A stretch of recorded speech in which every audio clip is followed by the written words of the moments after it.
नमस्कार।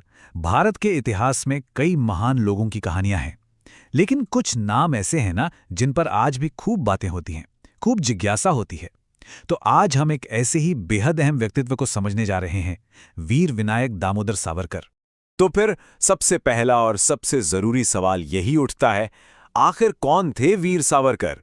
क्यों उनका व्यक्तित्व इतना जटिल और कह सकते हैं बहुआयामी माना जाता है?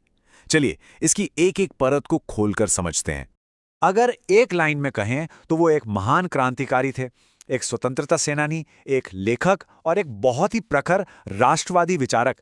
पर ये सिर्फ शब्द नहीं है, ये उनके जीवन के अलग अलग पड़ाव हैं जिन्हें हम आगे एक एक करके जानने वाले हैं।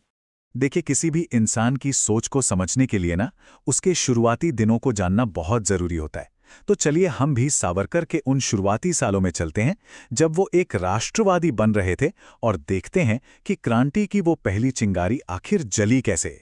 साल था 1883। नासिक के पास भगूर गांव में उनका जन्म हुआ। बचपन काफी मुश्किलों में बीता, क्योंकि बहुत छोटी उम्र में ही माता पिता दोनों का देहांत हो गया। लेकिन इन मुश्किलों ने शायद उनके इरादों को और भी पक्का कर दिया, और जब वो युवा हुए तो लोकमान्य तिलक के विचारों से इतने ज्यादा प्रभावित हुए कि उनके अंदर क्रांति की एक आग सी जल उठी।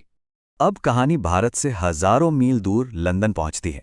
सावरकर वहां गए तो थे कानून की पढ़ाई करने, लेकिन उनका असली मकसद कुछ और ही था। असल मकसद था भारत की आज़ादी के लिए एक अंतर्राष्ट्रीय आंदोलन खड़ा करना। और बस इसी लक्ष्य के साथ उन्होंने अभिनव भारत की नींव रखी।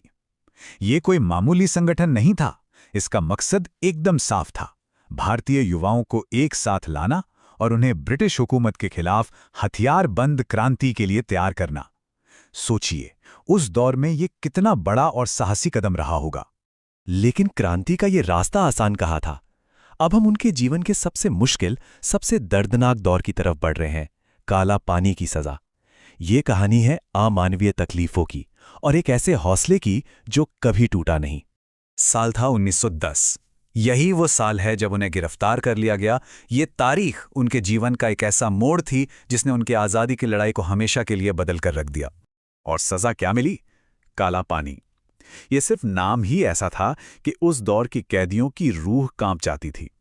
अंडमान की सेल्युलर जेल में दी जाने वाली सज़ा, जहां से वापस लौटना लगभग नामुमकिन माना जाता था। वहां उन्होंने सालों तक ऐसी ऐसी यातनाएं झेलीं जिनके बारे में सोचना भी मुश्किल है। लेकिन सबसे हैरान करने वाली बात यह है कि शरीर पर जितना जुल्म होता, उनका आत्मबल और देश के लिए प्यार उतना ही मजबूत होता जाता। यहां तक कि जेल की दीवारों पर कांटों और कीलों से कविताएं लिखकर उन्होंने अपना लिखना पढ़ना जारी रखा। सावरकर सिर्फ एक क्रांतिकारी ही नहीं थे। जेल से छूटने के बाद उनके जीवन का एक और बहुत अहम पहलू सामने आया, एक विचारक का और एक समाज सुधारक का। चलिए उनकी इस बौद्धिक विरासत को भी समझते हैं। उन्होंने अपने लेखन के जरिए हिंदुत्व की विचारधारा को बहुत साफ तौर पर परिभाषित किया। उनके मुताबिक ये सिर्फ कोई धार्मिक शब्द नहीं था, बल्कि एक राजनैतिक और सांस्कृतिक पहचान थी, जो एक साझे भूगोल, संस्कृति और इतिहास पर टिकी थी। ये उनके सबसे अहम वैचारिक योगदानों में से एक है। इसके अलावा उन्होंने 1857 की क्रांति पर एक ऐसा ऐतिहासिक ग्रंथ लिखा जिसने अंग्रेजों के पूरे नैरेटिव को ही चुनौती दे दी, और इसीलिए ब्रिटिश सरकार ने उस किताब को बैन कर दिया। इतना ही नहीं, वो एक बड़े समाज सुधारक भी बने, जिन्होंने जाति भेद और छुआछूत जैसी सामाजिक बुराइयों का जमकर विरोध किया। ये उनके व्यक्तित्व की एक और गहरी परत दिखाता है। 26 फरवरी 1966 को उनका देहांत हुआ, लेकिन उनकी कहानी यहां खत्म नहीं होती। अब बात करते हैं उनकी उस विरासत की जो आज भी जिंदा है और भारत की सोच का एक अहम हिस्सा बनी हुई है। ये एक लाइन उनके पूरे जीवन का सार बता देती है। उनका जीवन त्याग, साहस, राष्ट्रभक्ति और आत्मसम्मान की एक अमर गाथा है। ये लाइन बहुत अच्छी तरह से बताती है कि लोग उनसे प्रेरणा क्यों लेते हैं। और सबसे अहम बात यह है कि उनके विचार, उनका दर्शन आज भी राष्ट्र निर्माण से जुड़ी बहसों में एक गाइड की तरह काम करते हैं। उनके समर्थक उन्हें एक ऐसा दूरदर्शी नेता मानते हैं जिनके विचार आज भी उतने ही प्रासंगिक हैं।